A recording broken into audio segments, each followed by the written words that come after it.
નમસ્કાર ગુજરાત, ફરી સ્વાગત છે આપનું આજના એક નવા હવામાન સમાચારના વિડીયોની અંદર। મિત્રો, અત્યારે તમે જોઈ શકો છો જે રીતે અત્યારે અરબ સાગર અને બંગાળની ખાડીની અંદર નવી વરસાદી સિસ્ટમ છે અત્યારે આકાર પામતી જોવા મળી રહી છે। ખાસ કરીને મિત્રો, ભારતના જે દક્ષિણી ભારતના જે વિસ્તારો છે ત્યાં એક નાનકડી લો પ્રેશર સિસ્ટમ હવે ધીમી ગતિએ હવે ભારતના જે દક્ષિણી ભારતના ભાગો હોય શ્રીલંકા લાગુના વિસ્તારની અંદર હાલ આ સિસ્ટમ છે ત્યારે આગળ વધતી જોવા મળી રહી છે। અત્યારે હાલ ભર શિયાળે ચોમાસા જેવો માહોલ છે અત્યારે ફરી એકવાર ભારતના દક્ષિણી ભારતના વિસ્તારોમાં જોવા મળી રહ્યો છે। સાથે સાથે મિત્રો, ઉત્તર ભારતના જે વિસ્તારો છે, પર્વતીય વિસ્તારો છે, ત્યાં ખાસ કરીને મિત્રો હિમવર્ષા પડવાને લઈને, કાતિલ ઠંડી પડવાને લઈને, બરફ પડવાને લઈને હવામાન વિભાગ અને હવામાન નિષ્ણાત અંબાલાલ પટેલ સાથે પરેશ ગોસ્વામી દ્વારા નવી અને નક્કોર આગાહીઓ છે ત્યારે દર્શાવવામાં આવી રહેલી છે। પરંતુ મિત્રો, અત્યારે ખાસ કરીને તમે જોઈ શકો છો એ રીતે વાતાવરણીય અસ્થિરતાના કારણે અત્યારે હવામાન વિભાગ સાથે મિત્રો હવામાન નિષ્ણાતો દ્વારા છે મિત્રો નક્કોર આગાહી દર્શાવવામાં આવી રહેલી છે। જે રીતે તમે જોઈ શકો છો મિત્રો, અરબ સાગરના ઊંડાણવાળા ભાગ અને બંગાળની ખાડીના જે ઊંડાણવાળા ભાગ તમે જોઈ શકો છો એ એટલે કે અરબ સાગર અને બી એટલે કે બંગાળની ખાડીનો જે ભાગ છે ત્યાં અત્યારે એક નાનકડી વરસાદી સિસ્ટમની સાથે વાદળોના ઝુંડ છે ત્યારે ઘેરાતા જોવા મળી રહ્યા છે। અને મિત્રો જેમ દિવસો પસાર થશે તેમ આ વરસાદી સિસ્ટમ છે મિત્રો આકાર પામીને આગળ વધતી પણ જોવા મળશે। મિત્રો, 5 જાન્યુઆરી, 6 જાન્યુઆરી, 7 જાન્યુઆરીના રોજમાં તમે જોઈ શકો છો એ રીતે ખાસ કરીને મિત્રો આ ઊંડાણવાળા ભાગની અંદર નવા વરસાદી પરિબળો છે ત્યારે આકાર પામી રહ્યા છે। પરંતુ ખરેખર ગુજરાતમાં શું આ કમોસમી વરસાદનો માર ખેડૂત મિત્રોને સહન કરવો પડશે કે પછી નહીં? કારણ કે મિત્રો, ગુજરાતનું વાતાવરણ બિલકુલ અત્યારે હાલ અલગ જ જોવા મળી રહેલું છે। મિત્રો, ખાસ કરીને ગુજરાતના ઉત્તર ગુજરાતના જે ભાગો છે તે ખાસ કરીને મિત્રો વહેલી સવાર દરમિયાન ખાસ માવઠાનું એક નાનકડું રાઉન્ડ આગામી દિવસોમાં આવી શકે છે, એટલે કે માવઠું પડે તેવી શક્યતા છે અત્યારે હવામાન નિષ્ણાતો દ્વારા વ્યક્ત કરવામાં આવી છે। અને મિત્રો, વાતાવરણીય અસ્થિરતાના કારણે જ તમે જોઈ શકો છો અત્યારે ગુજરાતમાં પણ જુદા ટેમ્પરેચર અત્યારે જોવા મળી રહ્યા છે। અમુક ભાગોમાં કાતિલ ઠંડી પડી રહી છે ત્યારે મિત્રો 15 ડિગ્રી સેલ્સિયસ સુધીનું તાપમાન જોવા મળે છે, તો અમુક જગ્યાએ ઉપર મિત્રો ખાસ કરીને ઉકળાટ જેવો માહોલ પણ બપોરના સમયગાળા દરમિયાન જોવા મળી રહ્યો છે। પરંતુ વહેલી સવાર અને સાંજના સમયગાળા દરમિયાન ગુજરાતનું તમામ જિલ્લાઓ હોય, તમામ ગામડા હોય ત્યાં મિત્રો ઠંડી અને પવનોનું જોર વધતું જોવા મળી રહ્યું છે। અને હવામાન નિષ્ણાત અંબાલાલ પટેલ દ્વારા એવી પણ આગાહી દર્શાવવામાં આવી છે કે ઉત્તરાયણ દરમિયાન ખાસ કરીને ઠંડા પવનો ફૂંકાશે એવી પણ ખાસ કરીને ત્યારે લેટેસ્ટ આગાહીઓ સામે આવી રહેલી છે। જેમ મિત્રો દિવસો પસાર થશે તેમ તમે જોઈ શકો છો ખાસ કરીને અત્યારે એક અરબ સાગરના જે ઊંડાણવાળા ભાગ છે, ઓમાન લાગુના વિસ્તાર છે, ખાસ મિત્રો ત્યાં તમે જોઈ શકો છો જે આ અરબ સાગરના જે ઊંડાણવાળા ભાગની અંદર પણ નવી વરસાદી સિસ્ટમ આકાર પામી રહી છે। વાદળોના ઝુંડ પણ ઘેરાતા જોવા મળી રહ્યા છે। અને મિત્રો, આ વરસાદી સિસ્ટમ છે એ પોતાની તરફ ભેજયુક્ત પવનો ખેંચી રહેલી છે। અને મિત્રો, જેમ દિવસો પસાર થશે એમ બંગાળની ખાડીને અડીને આવેલા ભારતના જે રાજ્યો હોય જેમાં તામિલનાડુ હોય, ચેન્નઈ હોય, પોંડુચેરી લાગુના વિસ્તાર છે, વિશાખાપટ્ટનમ છે, ભુવનેશ્વર લાગુના વિસ્તાર છે, આમ સમગ્ર બંગાળની ખાડીને અડીને આવેલા જે તમામ વિસ્તારો છે ત્યાં એક નાનકડો વરસાદી રાઉન્ડ આવતો જોવા મળવાનો છે।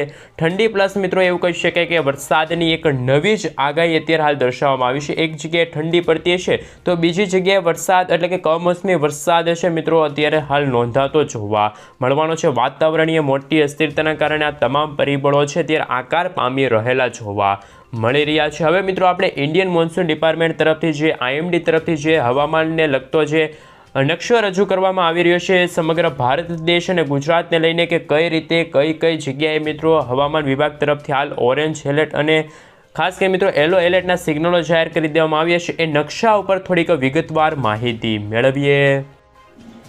આ સાથે મિત્રો તમે જોઈ શકો છો ખાસ કરીને મિત્રો ઇન્ડિયન મોન્સૂન ડિપાર્ટમેન્ટ તરફથી હાલ ભારત દેશને લઈને, ગુજરાત રાજ્યને લઈને જે નકશો રજૂ કરવામાં આવી રહ્યો છે તેમના વિશે થોડીક વિગતવાર માહિતી મેળવી। તો મિત્રો ખાસ કરીને તમે 4 તારીખનો જે નકશો જોઈ શકો છો, જાન્યુઆરી 2025ને લઈને નવું વર્ષ શરૂ થઈ ગયું છે અને હજુ સુધી મિત્રો ચોમાસાએ વિદાય લીધી નથી. એવા હાલ અત્યારે પરિબળો અત્યારે જોવા મળી રહ્યા છે. હવામાન નિષ્ણાત અંબાલાલ પટેલ સાથે પરેશ ગોસ્વામી દ્વારા અત્યારે નવી અને નક્કર આગાહી દર્શાવવામાં આવી છે. તેમના વિશે વાત કરીએ તો મિત્રો ખાસ કરીને તમે ભારતના જે ઉત્તર ભારતના જે વિસ્તાર જોઈ શકો છો, જમ્મુ કાશ્મીર લાગુના વિસ્તાર છે, ત્યાં પણ એક નાનકડા માવઠાનો રાઉન્ડ છે ત્યારે આવતો જોવા મળવાનો છે.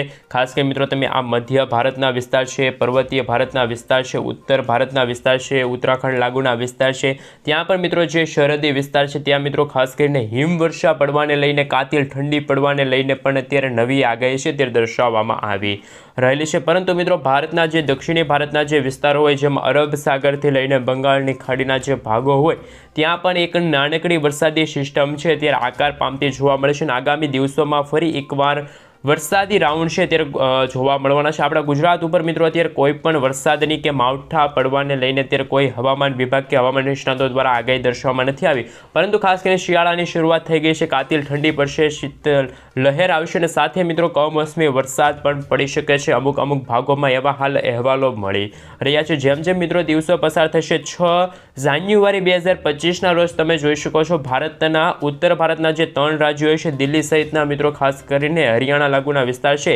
ત્યાં મિત્રો એક વરસાદી રાઉન્ડ આવશે. ઝાપટા સ્વરૂપે વરસાદ છે મિત્રો પડતો જોવા મળવાનો છે. પરંતુ મિત્રો ત્યારે આપણા ગુજરાતનું વાતાવરણ બિલકુલ ચોખ્ખું જોવા મળવાનું છે. ગુજરાતમાં કોઈ વરસાદ સાથે મિત્રો દક્ષિણ ભારતના કોઈ પણ ભાગો હોય, પૂર્વથી લઈને પશ્ચિમી ભારતના કોઈ પણ રાજ્યો હોય, ત્યાં કોઈ પણ વરસાદી સિસ્ટમ આકાર પામી રહેલી નથી. પરંતુ મિત્રો જેમ જેમ દિવસો પસાર થશે, 7 જાન્યુઆરી 2025ના રોજ એક વરસાદી ખાસ મિત્રો વરસાદી સિસ્ટમ છે ત્યારે આકાર પામતી જોવા મળવાની છે. જેમ જેમ મિત્રો દિવસો પસાર થશે, 8 તારીખ અને 9 તારીખના રોજ તમે જોઈ શકો છો, જે રીતે 7 તારીખના રોજ જે ભારતના પર્વતીય વિસ્તારની અંદર જે રીતે હિમવર્ષા પડવાને લઈને, કાતિલ ઠંડી પડવાને લઈને આગાહી વ્યક્ત કરવામાં આવી છે, તેવી જ રીતે મિત્રો આગામી 9 જાન્યુઆરી લગીન મિત્રો ખાસ કરીને ગુજરાતનું વાતાવરણ તો ચોખ્ખું રહેશે. પરંતુ જેમ જેમ ઉત્તરાયણ આવશે તેમ તેમ મિત્રો ખાસ કરીને ઠંડા પવનો ફૂંકાશે અને પવનોની સાથે અમુક જગ્યાએ ઝાકળ પડવાને લઈને પણ અત્યારે હાલ અહેવાલો છે મિત્રો મળી રહ્યા છે.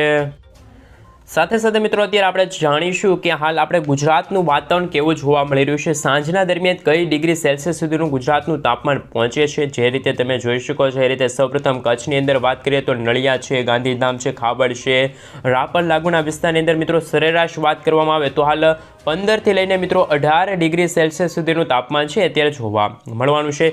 સાથે સાથે મિત્રો ગુજરાતના જે દરિયાઈ કાંઠાના જે વિસ્તારો હોય, સરહદી વિસ્તાર હોય, સાથે મિત્રો ઉત્તર ગુજરાત સાથે મધ્ય ગુજરાત, ગુજરાતના જે સૌરાષ્ટ્રીય દરિયાઈ કાંઠાના જે વિસ્તારો હોય, ત્યાં પણ મિત્રો ખાસ કરીને ઠંડા પવનો ફૂંકાઈ રહ્યા છે. વહેલી સવારે પણ ખાસ કરીને ધુમ્મસ જેવું માહોલ છે ત્યારે જોવા મળી રહેલું છે. સાથે મિત્રો ભાવનગરમાં 19 ડિગ્રી સેલ્સિયસ સુધીનું તાપમાન જોવા મળશે, અલંગમાં 21 ડિગ્રી સેલ્સિયસ છે, મહુવામાં 20 ડિગ્રી સેલ્સિયસ સુધીનું તાપમાન જોવા મળવાનું છે, ઉનામાં 18 ડિગ્રી છે, જૂનાગઢમાં 18 ડિગ્રી સેલ્સિયસ સુધીનું તાપમાન છે.